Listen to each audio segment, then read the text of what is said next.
Si Atty. Isarlito Torion file kini og petition for certiorari with the prayer for a temporary restraining order aron hunungon sa Committee on Justice sa House of Representatives ang hearing. Yun gusto si BP Sara Duterte ilad yung himuon ang kutob sa ilang mahimo nga dili mabutyag sa publiko ang kamatuoran nga dugay na kayo nilang gitaguan. Kining giingon former Senator Antonio Trillanes nga ang mga Duterte nagdawat og bilyon gikan sa mga drug lord, sa mga pugo operators o sa mga gambling lords.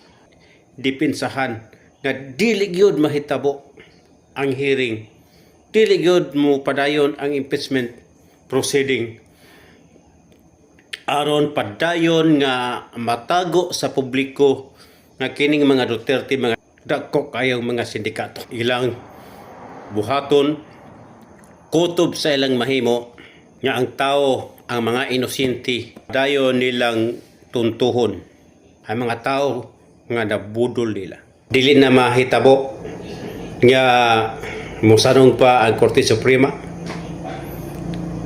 Ihatagan naman sila sa unang higayon. Si Sara Duterte sa kadaghan nga mga senador pabor niya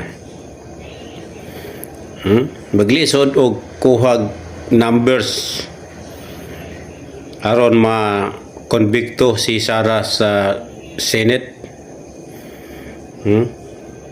Wala sila magunahuna nga daghang DDS nga mga senador.